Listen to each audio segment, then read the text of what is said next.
Hey everybody,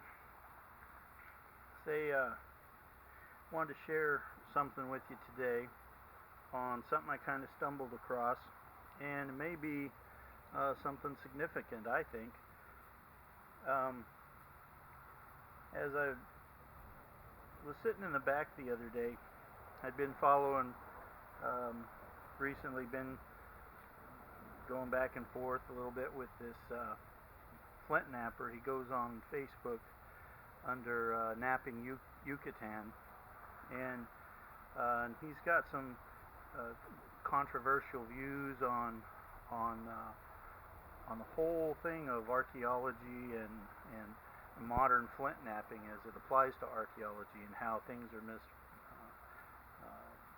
the way that we do our flint napping, the record of archaeology of bigger billets and things that are absent really, and and so at any rate, I was in the back, and I've been trying to work with some more flints because I've got a cage in my back, 2 back surgeries, shoulder surgeries, my back's fused. I've got all kinds of issues with that, so I've primarily just been working with obsidians because of the pressure flaking. The method that I use to pressure flake flints takes a lot of leverage and strain on my lower back, and not that it isn't able to be done with pressure flaking, because the technique that I use of putting the piece, putting the tine, a smaller tine in my hand, palm of my hand, and driving the flake in. Any rate, so I was in the back and I was trying to work with a chest press that one of my mentors, Jim Fire Eagle, used to use and demonstrate. And he was from Northern Aztec tribe, the chief of the Northern Aztec tribe, and he would put it under his arm. And you can see this flat chiseled end here, and then you're able to put this here and then press. Now, if you use a log such as this, like I do on some of my my indirect and percussion, or some of my punch work, I do something I call reverse punching, reverse channel punching, where there's a channel, and then I actually hold the piece, hold the billet here, then strike in the channel. The flake goes in the reverse direction. So at any rate, you can take this at this angle and put it here, and it helps as well to hold this as a vise, and you're holding it as a hand, and then able to push and generate flakes in that manner. You can see here, demonstrate a flake here.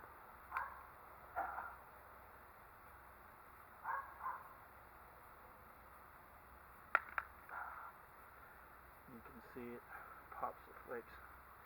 So I was sitting here trying to work on my oblique flaking in this manner, and still struggling. As you can see, it's a little harder. And I was thinking about some of the stuff that just kind of in that daydream state that Napping Yucatan guy was talking about. And I was thinking, I've always been seeing these shaft straighteners. Here's one. It's a long one. It's a shaft straightener. They're always associated with burials with flint napping, related to flint napping. Here's Peabody Museum. Here's 2 of them, and they're called shaft wrenches for arrow shafts. And there was just some things that didn't make sense all the time about the shaft wrenches, and that I've always straightened my arrows best with my fingers and leather. And then also there's a high number of breakage on all of these. And then particularly the straight ones, they're broke, and then you find another one, it'll have another hole in the same piece off to the other side. But they're always broke right down the middle, here where the holes are, and you can see how it gets kind of oblong here. Now if you're straightening a shaft and you didn't want that to happen, you'd likely move it and orient it in a different direction. And I'm not saying that it isn't used for shaft straighteners, just I haven't had that use for it. But a number of the ones that are broken in half, they don't have the wear going from side to side, or sometimes they're just broken in half with a perfect circle. So that was something in my mind. Now if you look at this right here, you see these pieces here, you have this pointed end on this end. It doesn't look like any use. This is just a black and white. My printer was going out, but all the use is over here along these flat edges. And if you look here, this is a chisel shape. This one's pointed. So all of a sudden, while I was using the chest press, there's another one I didn't get printed out, and that's the one of the Pickwick man in the Pickwick Basin, and the guy from Napping Yucatan, he posted a picture of this grave, and here was another one of these, and it was flattened on one end like this. So I decided to make a duplicate and give something a try by taking, and in his instance he had all of these punches that were in there, and that was what Napping Yucatan is saying, is that more of everything that was done with punches, indirect percussion. And so I decided to make it, this is basically an identical, had this wore down at this side. I even put it to the same side as the one of the Pickwick man, except it was cut off here. I left this on, I just haven't gotten around to cutting it off yet. So I want to show you something. It was kind of that aha moment. And this is what I call belly flaking. Now, I'm not arguing with anybody about any of this stuff. If they want to say, no, it wasn't used this way, which other people are saying it's highly plausible. If it wasn't used this way, and you can use different inserts, round ones, and even using some of my pieces that are not for this, but duplicate of what you see in the grave, or the same type of punches, and flattened. And so, at any rate, I want to show you how well that this will generate flakes, plus a couple different ways of using it. So instead of using the chest press as Northern Aztec Jim Fire Eagle demonstrated, this would go here, and it would go like this, and you can use it a couple different ways. You can put this here, hold it here like this, put pressure, and then pop over, and then pop very thin flakes.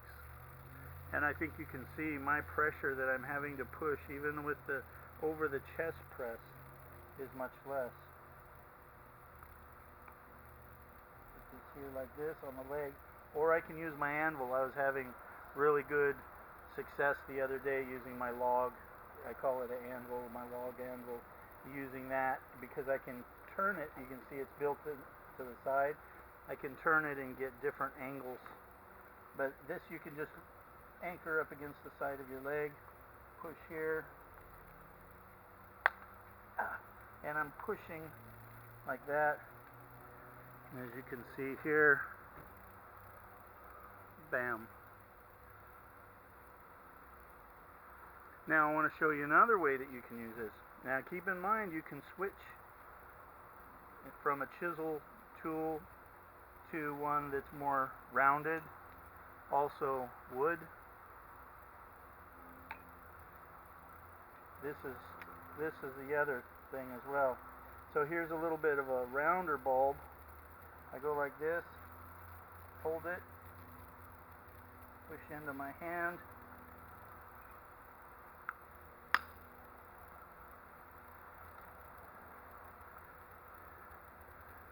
A wider flake by tapping it.